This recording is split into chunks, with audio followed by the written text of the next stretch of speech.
For a baby, hide and seek doesn't require much movement. The child could stay in the same place and all they need to do is cover their eyes. Peekaboo, suddenly they imagine they're no longer standing before you. And at this early stage of development, they believe that something is only present when they can see it. For example, when a mother leaves a room, the baby cries because the baby believes the mother is gone.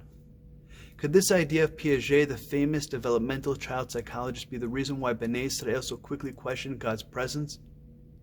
God made his presence so loud and clear through the Makot in Egypt. And at Yam Suf, the Sea of Reeds, Bnei Israel see God so clearly they describe him as standing before him, and they point to him and say, Ze Eli ve'anvehu. Yet 3 days later, when all the fireworks have quieted, Bnei Israel no longer seem to recognize God in their presence. First, they complain against Moshe and then against Aharon for a lack of drinkable water and food not enough for their fill.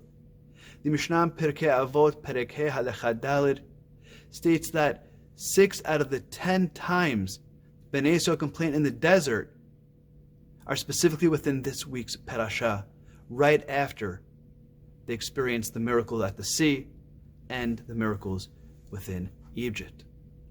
It's amazing because they don't even recognize God. Who is it that they're complaining against? They're complaining against Moshe and Aharon, and that's why it says, "V'nachnu ma lo aleinu tnotechem ki al Adonai." Your complaints are against God. Recognize him as somebody that you have a relationship with, who you could go to and complain. And so God constantly responds to Bnei Israel in hopes that they would recognize him. As he says after some of them, he says, Vidatem ki ani Adonai Elohim. I'm doing this so that you should know that I do care about you. So often I hear people saying, if only God would have done the miracles for me, I would recognize him. But Bnei Israel really struggled so much with recognizing God in their midst. Of course they recognized God. How could they not? But they saw him as a warrior God. They saw his grandeur. But they did not see him as one who was involved in their basic affairs of food, drink, and basic physical protection. And that's why they complained to Moshe and Aharon and not directly to God. But God consistently tries to correct this. And again, when they enter into a situation without drinkable water, with bitter waters, and God turns them into sweet waters, drinkable waters, God says, Ki ani Adonai rofecha. He says, I am the God, your healer. I'm the one that you should come to when you need healing and you need help. I'm not just this God of grandeur or this one of great power or one who's a warrior. I'm one who cares about you and all of you as individuals. I'd like to quote from Rabbi Abraham Joshua Heschel. He states the following, that mitzvot are commandments that address every one of us.